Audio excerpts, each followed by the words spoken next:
Hi mga human beings, I'm back after ko makapadigmaan sa mga crazy project dyan, project doon at project ganun ng million years ago.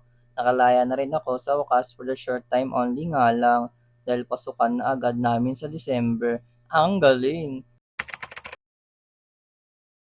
Panibagong araw na naman para sa panibagong walang kwentang vlog.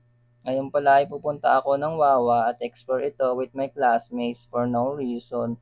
Wala lang, gusto lang namin. Bakit ba tol? Anyways, andito na kami sa Wawa at waiting na lang sa isa naming kasama. Andito na siya kaya for the go na kami papunta sa loob ng Encantadia. As you can see what I see, ang lakas ng agos ng tubig means walang mga tulay today para makatawid. Temporary destroyed muna kaya sasakay kami ng legendary palm boat na may turbo sa likod. Ang una naming pupuntahan ay ang bagong Wawa sa other side of the world. Nakalimutan ko na yung dam na yon. Basta dam siya, wag na kayong magtanong.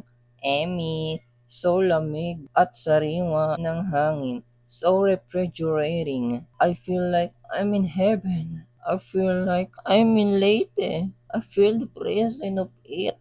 I feel the washing song of the sea.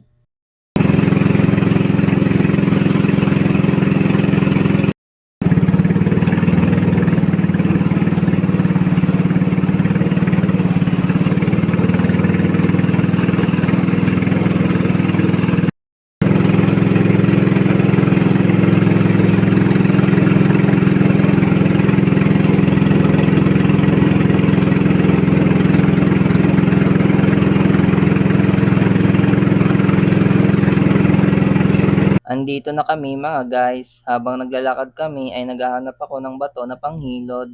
Panghilod sa makapal kong face. Ayun siya.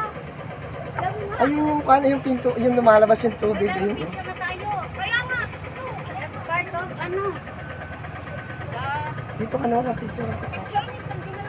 After namin tingnan ang Beauty in the Beast ng New Dam, ay gumorabels na kami sa next destination, ang Mahogany Campsite.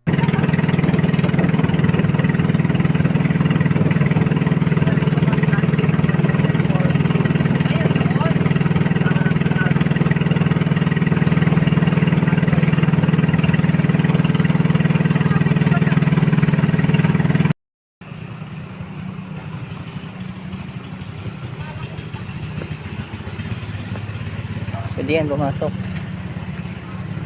Batas ako dito eh. Charis. Hello guys, dito kami sa Mahogany Campsite. Yan ang ganda. Sheesh. Sheesh.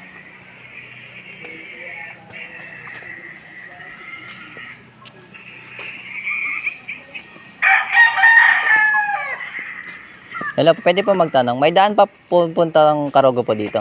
Ito po. Diretso lang po. Meron daw dito daan. Sundan niyo lang sa baba. Dito, meron daw. Diretso lang daw.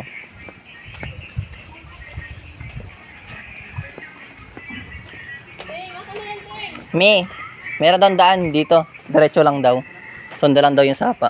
Siya yun. Sabi. Si ate. Bakit? Ano si ate? Sumbong kita dyan kay ate. Hindi judge mo siya. Nagutom na ang mga bading at ayan sila kumakain. Di na pala kami tumuloy sa Karugo Falls kasi hinihintay kami ni Kuyang Pampot Driver. Nakakahiya naman. After nila kumain ay for the uwi na kami. Akit sana kami ng Van Binikayan kaso di na kay Rebels.